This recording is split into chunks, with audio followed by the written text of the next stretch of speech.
Isang panibagong araw na naman para sa mga masisipag nating magsasaka. Tara, samahan niyo muli kami sa isang panibagong araw sa ating Pechay Edition. Ibabahagi din natin ang diskarte natin sa pagtatanim ng sabog na pechay. Ang gagamitin pala nating panghalo dito ay buhangin.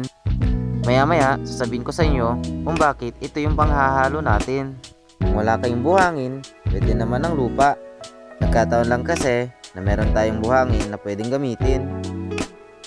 So ayun, meron na tayong 2 timba dito na buhangin. So ito ang ginagawa ko, kada 1 kilo, 2 timbang buhangin. Depende na rin sa inyo kung gaano karami ang gusto nyong buhangin o lupa. Kayo na ang balang magdesisyon yan. Ang gagamitin pala nating bini dito ay yung Swiss seed na babito.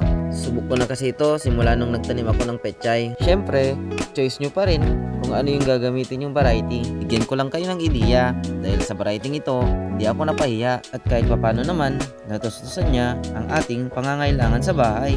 Ganon din sa pangangailangan natin sa bukid. Ay maintenance din ang ating mga ibang tanim. Solid din kasi nabayaran niya ang hirap at pagod.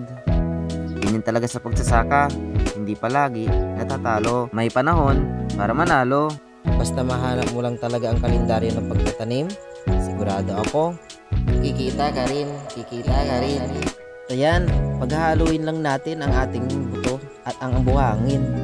Wala namang sekreto dyan, basta ihalo mo lang ng ihalo. So ito na yung kinalabasan. Ang purpose pala nito kung bakit ganito ang paghalo namin sa aming tinatanim na pechay ay para makontrol mo ang paghahagis ng mga buto. Dahil kapag nasobrahan mo, syempre magkakadikit-dikit yan na dahilan nagpagkapansot ng mga tanim na pechay. So ito na nga, ready na tayo para magsaboy. Sa ganitong paraan, hindi tayo mong problema sa distansya. Sana nakatulong ako sa pamamagitan nito at maging gabay nyo sa inyong pagtatanim. Kung meron kang sipag at meron kang tiyaga, tiyak ang mga ito ay magagawa mo. Kung pagdating naman sa gastos, maliit lang ang puhunan ng pechay. Ikukumpara mo sa mga ibang halaman. Kung meron kang 5,000 pesos, pwede mo nang taniman ang kalahating hektarya. Base ito sa naging expenses ko nung nakaraang taon.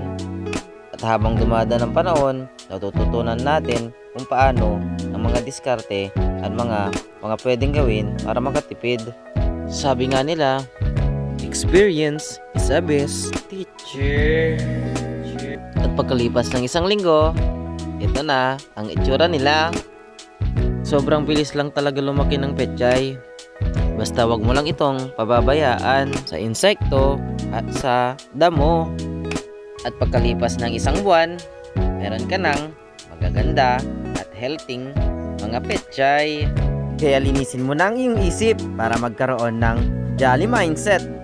Isip na magsasakang matinik. Kung nagustuhan mga ating video, please follow and share. Paki-subscribe na rin ako sa aking YouTube channel. Maraming salamat. Hanggang sa muli. Bye-bye!